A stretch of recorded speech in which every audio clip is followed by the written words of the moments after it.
প্রিয় বন্ধুরা কেমন আছেন সবাই। আমি পাপড়ি এই যে আপনাদের মাঝে নিয়ে আসলাম বাইন মাছ কষিয়ে বেগুন দিয়ে কিভাবে রান্না করি, সাথে থাকুন দেখুন। আর নতুন পুরান বন্ধুদের জানাচ্ছি অনেক অনেক ভালোবাসা এবং শুভকামনা। কাছে এবং দূরে দেশ ও দেশের বাহির থেকে যারা আমার ভিডিও সবসময় দেখেন এবং সুন্দর সুন্দর কমেন্ট করেন, সবার জন্য রয়েছে মন থেকে অনেক অনেক শুভকামনা এবং ভালোবাসা। আর সবাই এভাবে আমার পাশে থাকবেন, আমাকে সাপোর্ট করবেন, ভালোবাসবেন। আর আপনাদের বাড়িতে আমি চলে যাব ভালোবাসা দিয়ে। আর প্লিজ বন্ধুরা লাইক দিয়ে ভিডিওটি দেখে নেবেন। আর সবাই ফুল রেসিপিটি দেখলে বুঝে নিতে পারবেন যে আমি কিভাবে বাইন মাছ রান্না করেছি। আর বন্ধুরা আমি ছোট ছোট ভিডিও দেই, স্কিপ করবেন না, পুরো ভিডিওটি দেখে নেবেন। তারপরে একটা কমেন্ট করে আমাকে জানিয়ে যাবেন আমার রান্না আপনাদের কাছে কেমন লাগে। নমস্কার বন্ধুরা, সবাই কেমন আছেন। আমি পাপড়ি কিচেন অ্যান্ড ব্লগ থেকে চলে আসলাম নতুন একটা রেসিপি নিয়ে। এখানে নিয়েছি বাইন মাছ। আর এই বাইন মাছ রান্না করবো আজকে এই মজাদার বেগুন দিয়ে। আর বেগুন কিন্তু আমার বাসার মোটামুটি সবাই পছন্দ করে। কে কে পছন্দ করেন অবশ্যই জানাবেন। এখানে নিয়েছি পেঁয়াজ বাটা, রসুন বাটা, আদা বাটা, মরিচ বাটা, আর লবণ, মরিচের গুঁড়া, ধনিয়া ও জিরার গুঁড়া এবং হলুদের গুঁড়া, এই পেস্টটা। আর এখানে অল্প একটু পেঁয়াজ কুচি নিয়েছি। আর এদিকে ফোড়নে দিয়ে দিচ্ছি জিরে, তেজপাতা, পেঁয়াজ কুচি। এদিকে মশলার ভিতরে দিয়ে দিচ্ছি জল।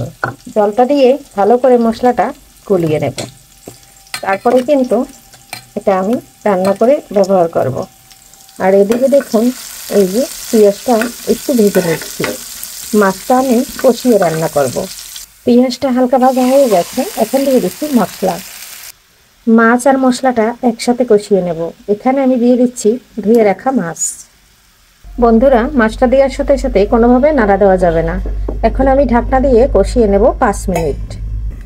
5 মিনিট পরে চলে আসলাম। এই যে দেখুন মাছটা কিন্তু সিদ্ধ হয়ে গেছে। এখন আমি মাছটা নাড়া দিয়ে নিচ্ছি। কেন বন্ধুরা তখন মাছটা নাড়া দিই নাই এখন বলে দিচ্ছি। মাছ থেকে যে আস্তে আস্তে একটা গন্ধ আসে, কাঁচা মাছ দেওয়ার পরে কখনো নাড়া দিবেন না, তাহলে সেই গন্ধটা কিন্তু আর আসবে না। এখন আমি খুব সুন্দর করে কষিয়ে নেব তেল ভেসে আসা পর্যন্ত। তারপরে বেগুন দিয়ে কষিয়ে রান্না করে নেব।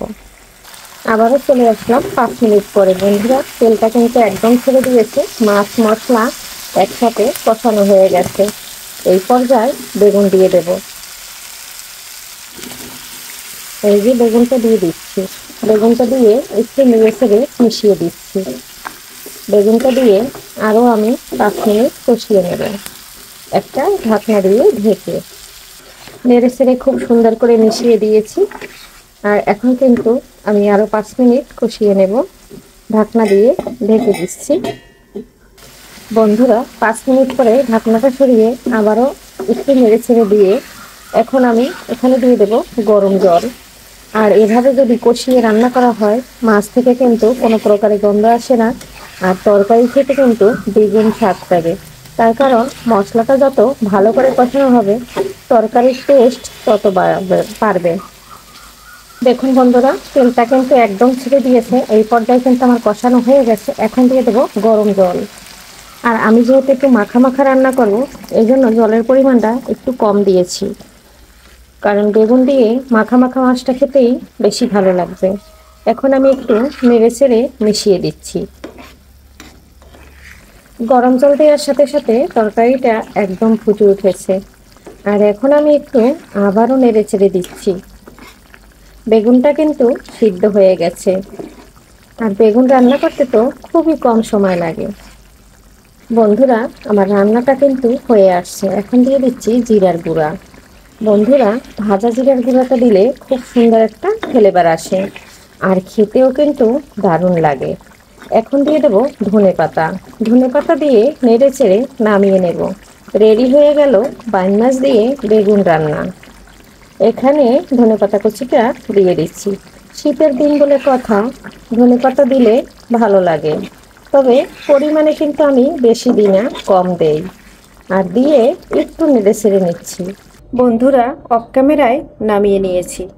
এই যে কেমন লাগলো আমার বাইন মাছ রান্নাটা অবশ্যই কমেন্ট করতে ভুলবেন না। আর কেন অফ ক্যামেরায় নামিয়ে নিয়েছি, এক হাত দিয়ে ক্যামেরা ধরি আর এক হাত দিয়ে সব কিছু করা যায় না, তাই কিন্তু অফ ক্যামেরায় নামিয়ে নিয়েছি। ফাইনাল লুকটা একটু দেখিয়ে দিচ্ছি। সবাই ভালো থাকবেন, সুস্থ থাকবেন। আজকে রান্না এই পর্যন্ত রাখলাম। আগামী রান্নার আবারও রেসিপি নিয়ে আসবো, সাথে থাকুন, দেখতে থাকুন। আর সবাইকে আগামী ভিডিও দেখার আমন্ত্রণ জানিয়ে বিদায় নিচ্ছি। বাই।